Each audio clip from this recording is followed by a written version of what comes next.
Ethan, how's the first couple weeks of spring ball gone for you? Yeah, it's been really good. Just kind of really focusing on the details in my game and the little parts that I can clean up from last year, and truly just trying to be a leader on this team and a role model on this team. What was like last season like for you? You had the injury and came back and played pretty well towards the end of the season. Right. What did you kind of take away from it? Yeah, that was kind of my whole thing. Just finishing the year off strong and having a good finish, and just kind of being able to build off of what I was able to do at the end of the year towards last year, and being able to continue that progress and not only just keep getting better from that little last back half of the year. That's, the way you finished sort of give you confidence, optimism about how this season could go with Miles moving on.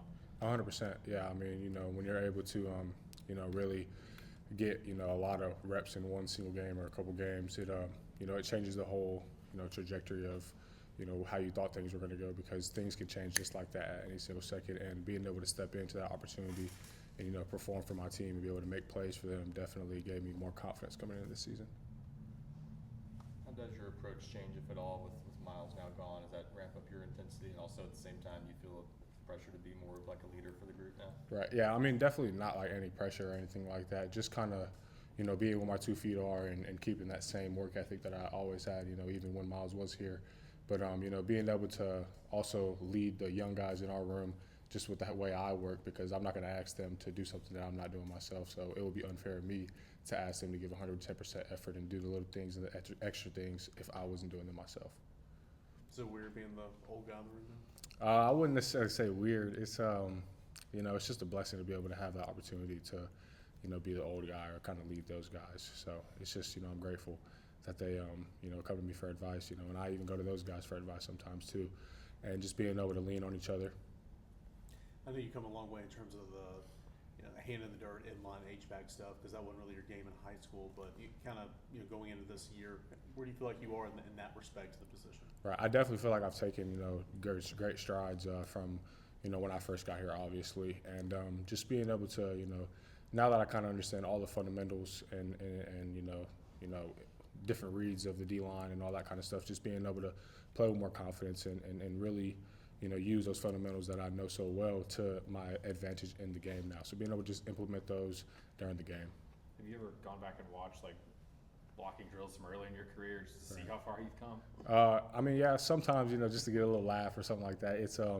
It's crazy because when the young guys get here, I tell them like, man, they're so far like ahead of where I was when I first got here, and letting them know that it's a journey, it's a process, but it's also you have to enjoy it in order to be able to have fun while you're working and getting better at those things. So I definitely go back to look and see just how far I've come, but definitely know that there's always another step. Was it hard to embrace that process when you're in the middle of it and now you're seeing sort of the results of it? Right. I mean, definitely, because just that competitive edge, and once you're not doing something right, like you want to get it right just like that, and when things aren't clicking, it definitely becomes that's that mental part of the game that not a lot of people really talk about, but it's as important as the physical part of the game. And so being able to just hone in on the next rep and really focus on the details in your game and in your craft,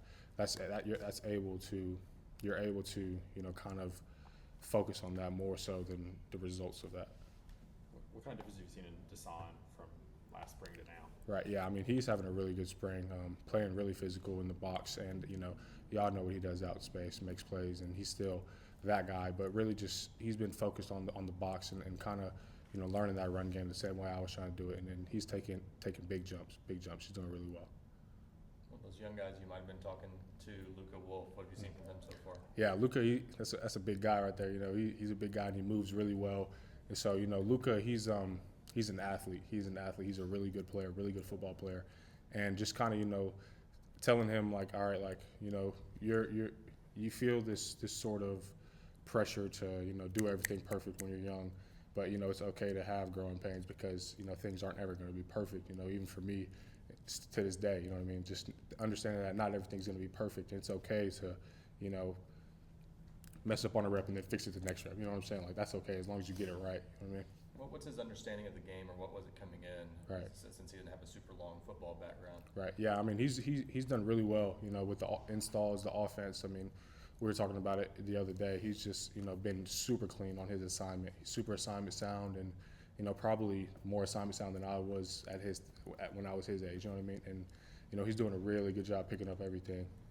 How have y'all helped him get used to living in a new country and coming from overseas and all that? Right. Yeah. I mean, he's Luka. He doesn't even need any adjustment. You know, he's a good guy. You know, regardless of location. So he's just been himself, and that's more than enough.